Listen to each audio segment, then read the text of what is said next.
There once was a child, a little girl, who just could not understand why she was always different. Not different in a good way, not special, but different in a fundamentally wrong way. Everything she did was criticized. Every single thing she said was wrong. If she was quiet, she was deemed cold, unfeeling. If she spoke up, she was considered obnoxious, inconvenient. If she got good grades, she was showing off, bragging. If she got bad grades, she was a disgrace to the family. It didn't matter what she did. She was always wrong. Meanwhile, her brother, let's call him Jake, lived in a parallel reality. For him, smiles and approval. For her, only criticism. For him, public praise and adoration. For her, constant correction and disapproval. The same parents, the same house, but two completely different childhoods. If this sounds familiar to you, if you feel like you grew up carrying a weight that was never meant to be yours, then this video will reveal the most painful and yet the most liberating truth of your life. Carl Jung discovered why narcissistic families need to create a scapegoat, and why that role almost always falls on the most sensitive child, the most conscious, the one most capable of seeing the truth. You weren't chosen to be the scapegoat because you were the worst. You were chosen because you were the most dangerous to the lie your family needed to keep alive. Hold on, just hold on. That statement will make complete sense in the next few minutes. And when it does, you will never look at your childhood the same way again. Before we continue, an important pause. If you value content that goes beyond the surface, content that really explains what happened to you, then please consider subscribing. This channel exists to bring you the truth that most psychology channels don't have the courage to talk about. And if you're already subscribed, hit the bell icon so you don't miss a single video. Now, let's get to what matters. Every family has secrets. I'm not talking about obvious secrets like affairs or financial problems. I'm talking about deeper secrets. Secrets that the family keeps even from itself. Feelings that no one can express. Truths that no one can speak. Pains that no one can acknowledge. Jung called this the family shadow. And the family shadow is everything that the family has decided, consciously or unconsciously, that cannot exist. The anger that no one admits to feeling. The sadness that no one can show. The fear that everyone pretends not to have, the imperfection that must be hidden at all costs. But here's the problem. The shadow doesn't just disappear because the family decides to ignore it. It continues to exist, and it needs a place to go. And that is exactly where the scapegoat comes in.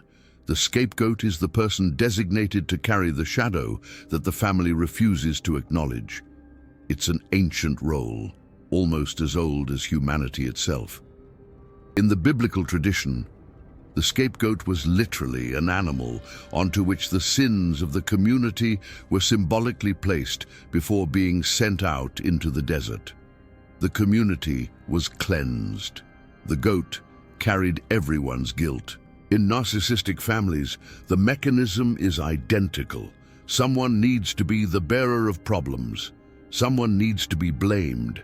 Someone needs to be the one who is always wrong, because if there's someone clearly problematic, then the rest of the family can feel normal. The question you're probably asking yourself is the most important of all. Why me? Of all the children in the family, why was I chosen for this role? Jung's answer will surprise you and maybe hurt you a little before it completely sets you free.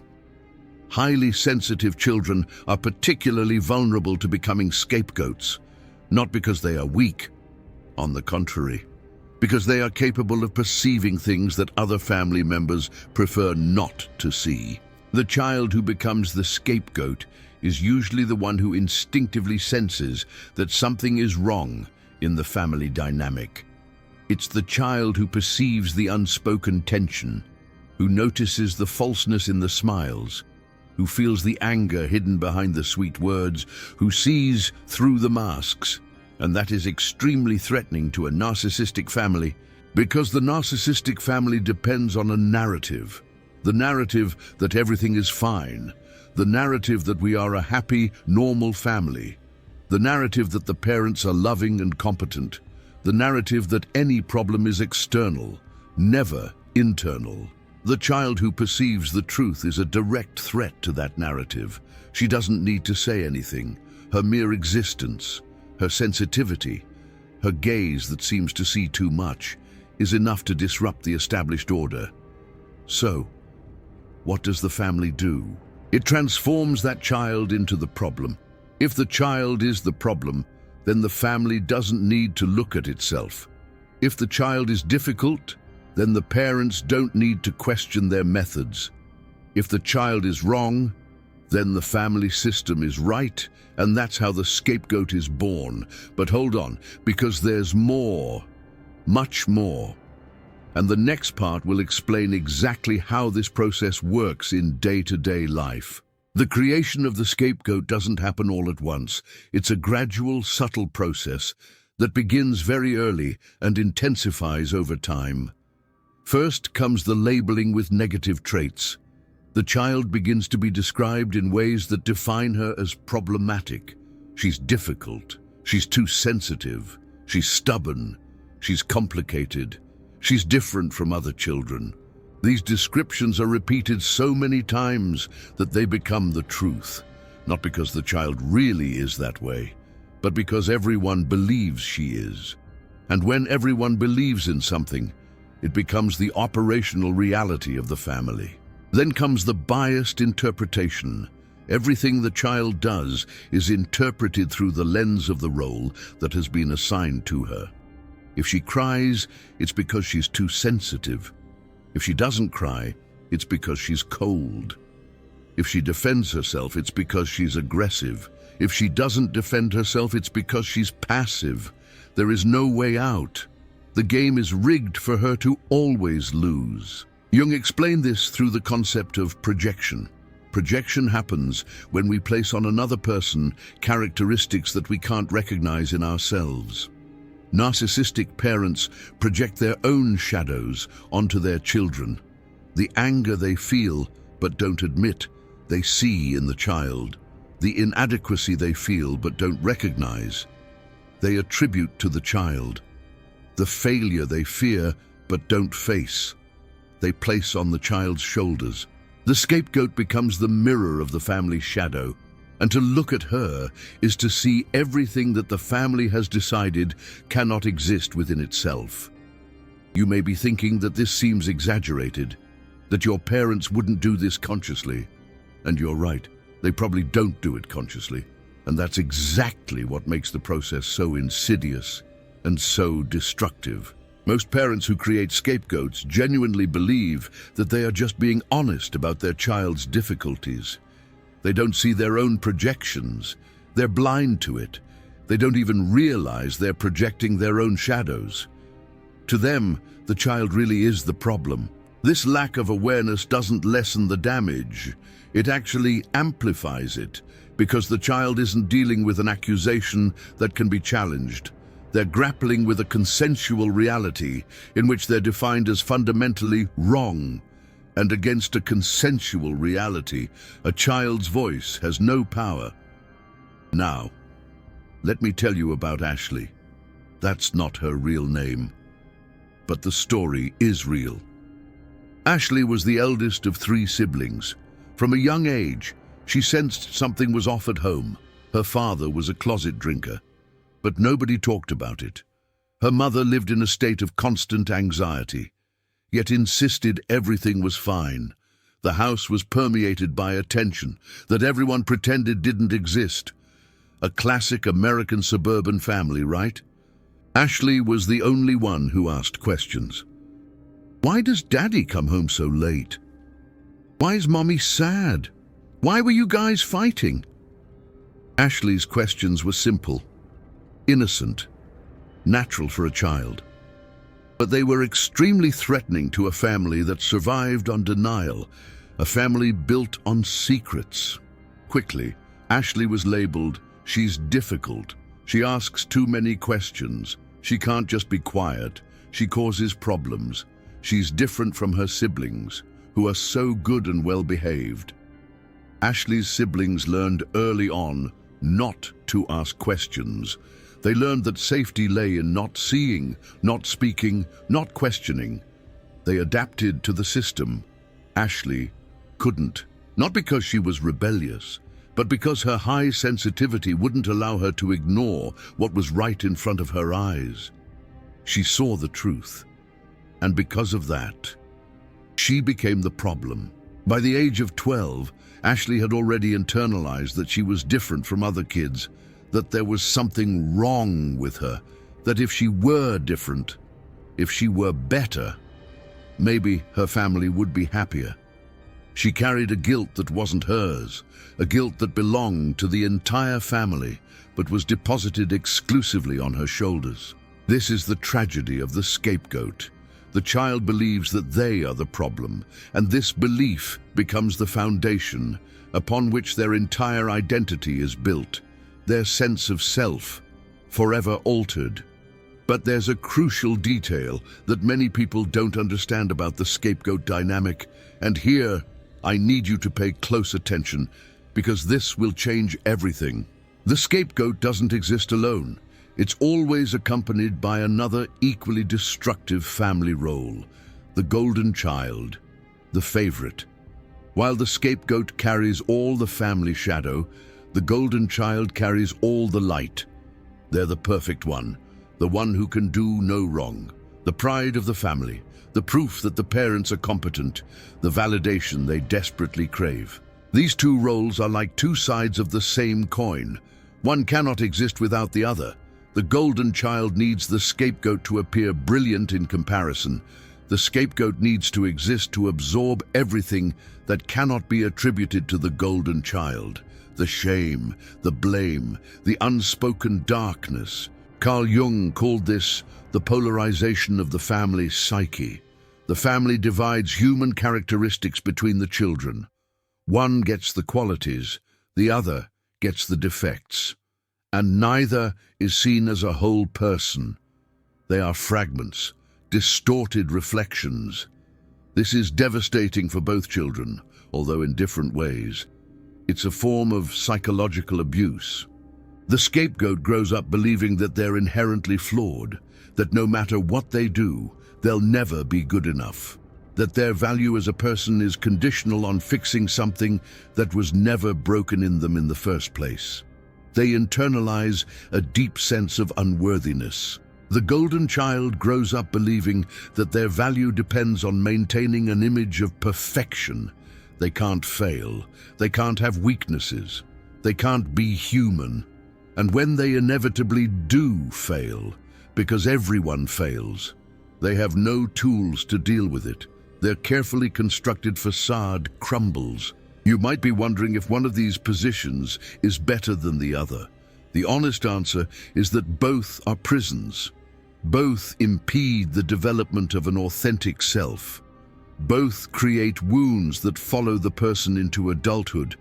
But there's an important difference, and this difference will surprise you. The scapegoat, despite all the suffering, often has an advantage over the golden child. They know on some level that the system is unfair. They sense that something is wrong. And that perception, as painful as it is also the first step toward healing, to breaking free. The golden child often doesn't even know they're trapped. They genuinely believe in the family narrative. They've internalized the idea that they're special, perfect, superior. And when that illusion begins to crumble, as it inevitably does in adulthood, they have no resources to deal with reality. They're unprepared for the complexities and imperfections of life. That's why, paradoxically, many scapegoats end up seeking therapy and doing healing work before the golden children, because they always knew that something was wrong. They just didn't know that the wrong wasn't them. They just didn't know how to fix it, or even where to begin. Hold on, because now comes the most important part, the part that will explain how this affected your adult life and what you can do about it. This is about empowerment. The effects of having been the scapegoat don't end when you leave home. They follow you. They hide in places you can't even imagine. And they influence practically every area of your adult life. First, there's the wound of deserving. The child who grew up as the scapegoat internalized the message that they don't deserve good things. They don't deserve success. They don't deserve love. They don't deserve happiness. This belief is so deep that it often operates completely outside of conscious awareness. You might perceive this in patterns like sabotaging relationships when they start to go well, rejecting opportunities for professional growth, feeling intense discomfort when you receive praise or recognition, choosing partners who repeat the pattern of criticism and devaluation that you knew in childhood, familiarity breeding attraction to toxicity.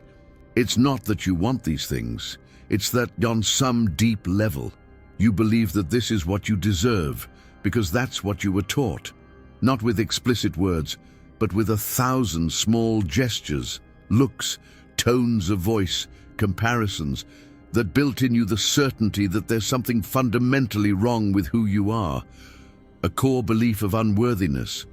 Second, there's what Carl Jung called identification with the shadow. When you grow up being treated as the problem, you can end up becoming exactly what they said you were. This doesn't happen because of weakness. It happens because it's incredibly difficult to maintain a positive image of yourself when everyone around you insists that you're negative. It's a form of psychological mirroring gone horribly wrong. Some people who were scapegoats develop self-sabotaging behaviors, problems with anger, relationship difficulties, exactly because they internalized the family projection. They became the shadow that was assigned to them. They played the role, unconsciously fulfilling the prophecy.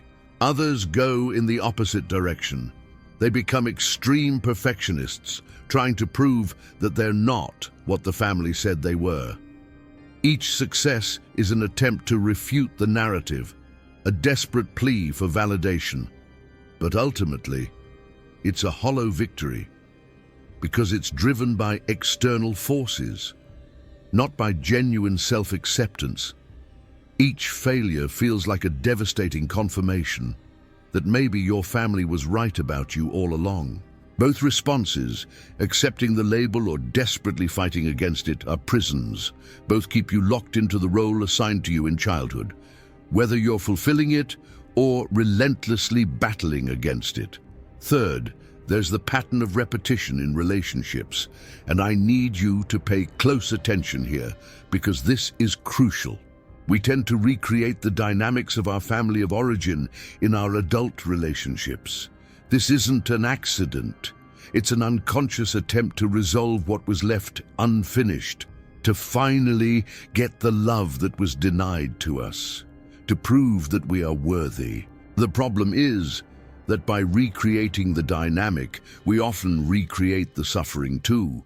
The former scapegoat might unconsciously choose partners who criticize them, who devalue them, who make them feel like they're never good enough, because that's the type of relationship that feels familiar, and familiar, even when painful, feels safe. Carl Jung explained that we carry within us complexes that function like small, autonomous personalities. The scapegoat complex is one of them. It was formed by the thousands of experiences of rejection, criticism, and devaluation you experienced in childhood, and it continues operating in your adult life, influencing your choices, your relationships, your self-esteem. Recognizing this complex is the first step, but recognition isn't enough. This is where the deeper work comes in, the work of shadow integration. But before we talk about healing, I need to tell you something important about the family. One of the most confusing things for former scapegoats is that the family often doesn't recognize that anything was wrong. If you try to talk to your parents or siblings about what you experienced, you'll probably encounter denial, minimization, or even the accusation that you're exaggerating or making things up. This happens for several reasons. First, because admitting that there was a scapegoat would mean admitting that the family was dysfunctional.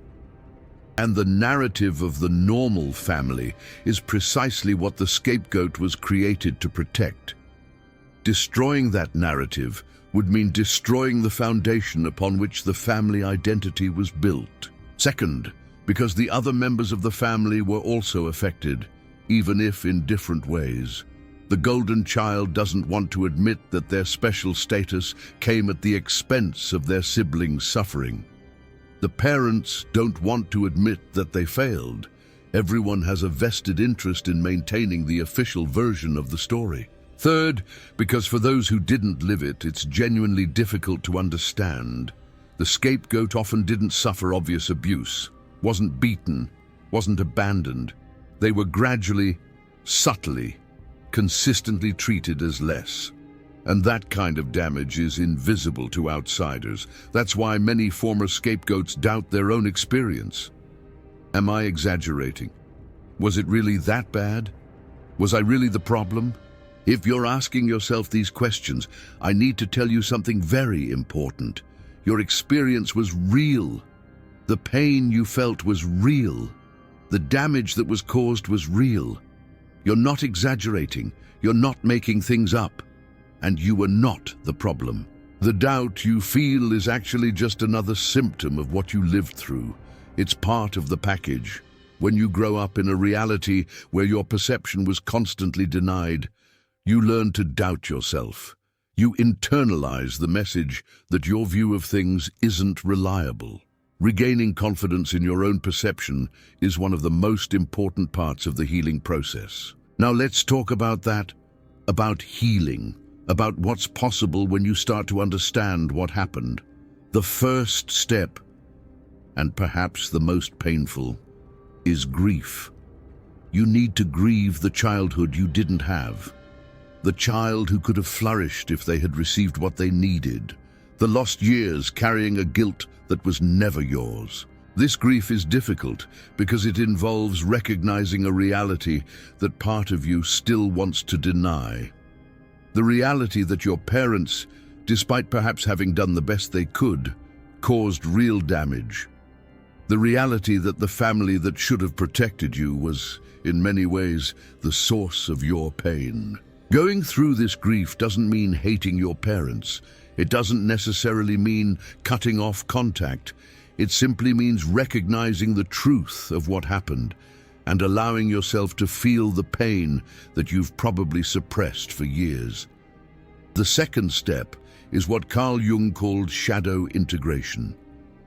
Remember I said that the scapegoat carries the family shadow. Part of the healing work is returning that shadow to whom it belongs.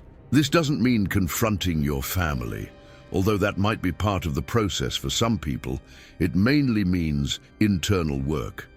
Recognizing that the negative characteristics that were attributed to you weren't yours. They were projections. They were rejected parts of the family psyche that were deposited on you. At the same time, shadow integration also means recognizing and accepting your own shadow sides. Not the ones that were projected onto you, but the ones that genuinely are part of who you are. Because we all have a shadow. We all have aspects that we'd prefer not to see, and denying these aspects is perpetuating the same pattern that your family used. The difference is that now you can choose how to deal with your own shadow. You can integrate it consciously instead of projecting it onto others, or letting others project it onto you. The third step is the reconstruction of identity. For years, maybe decades, your identity was defined by the role that was assigned to you. You were the problem, the difficult one, the different one, the wrong one. Now it's time to ask, who am I beyond that role? What are my true talents, desires, values? What do I genuinely like? Not what I was conditioned to like or reject. Who is the true self that was hidden behind the mask of the scapegoat? This process of discovery can take time. After all, you're digging through layers and layers of conditioning. But each small discovery about who you really are is a victory. Each piece of authenticity recovered is a step toward freedom. Important pause here. If this content is making sense to you, if you're recognizing your own story in these words, consider showing your support through the super thanks. It's the golden heart that appears right below the video. Each contribution helps to maintain this work of bringing truths that most channels don't dare to explore. You're not just supporting a channel, you're helping to liberate other people who are still trapped in the roles that their families assign to them. Continuing, the fourth step is learning to protect yourself. Many former scapegoats remain vulnerable to people who want to use them as receptacles for shadow. They unwittingly attract narcissistic, manipulative, emotionally abusive individuals. This might seem obvious, but for someone who grew up as the scapegoat, it's anything but obvious. You were trained to absorb, trained to be the receptacle for other people's shadow. Unlearning that is a process that requires awareness and practice. The fifth step, and perhaps the most transformative, is what Jung called individuation. It's the process of becoming who you really are, independent of what your family or society expected of you. Individuation isn't a destination. It's a journey of constant self-discovery, integration, and growth. And for the former scapegoat, this journey holds a special significance because they are literally reclaiming a self that was buried under layers of projection and false identity. Let me tell you what happened with Ashley, the woman I mentioned earlier. Ashley spent years in therapy. It wasn't easy. There were moments when she wanted to give up, moments when the pain felt too overwhelming, moments when she doubted whether it was worth dredging up the past.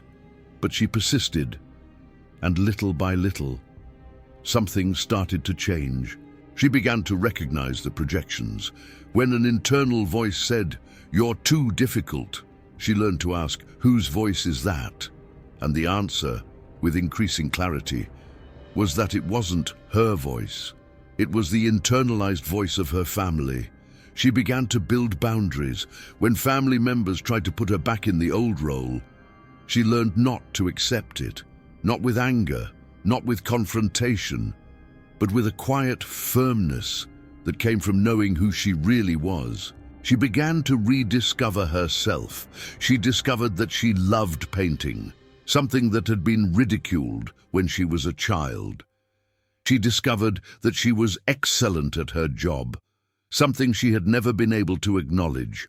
She discovered that she was capable of having healthy relationships, something that had seemed impossible for so long. Today, Ashley is no longer the scapegoat, not because her family changed, they probably never will change, but because she changed. She no longer carries the shadow they tried to place on her. She no longer accepts the role that was assigned to her. She is, finally, herself. That's the promise I want to leave you with today. Not a promise of easy or quick healing, but a promise that change is possible. That you don't have to spend the rest of your life defined by the role your family of origin gave you. That there's a true self inside of you, waiting to be discovered, waiting to be lived. The first step is the hardest. It's simply recognizing the truth. I was the scapegoat. This happened. It affected me. And it wasn't my fault. From there, each step becomes a little less heavy, not because the journey is easy, but because you're no longer carrying the burden of who you never were. You weren't the problem. You never were. You were just the most conscious, the most sensitive, the most capable of seeing the truth in a family that desperately needed to keep that truth hidden. And now, as an adult, you can finally do what was impossible when you were a child. You can choose. You can break free. You can become who you were always meant to be. Before we wrap up, a question for you. Did you recognize yourself in this video?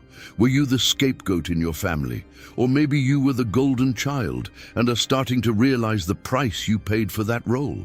Comment down below, Team Scapegoat or Team Golden Child. I want to know what your role was in your family, and if you have a story to tell, even if it's brief, Please share it. You can help someone else who's still trying to understand what they experienced. If this video resonated with you, please consider subscribing. Every week we bring you content like this, exploring the truths about family, childhood, and psychology that most people prefer to ignore. Hit the bell so you don't miss a video. And remember, the wound may have been inflicted by others, but the healing, that's yours. No one can do it for you, but you don't have to do it alone. Until the next video.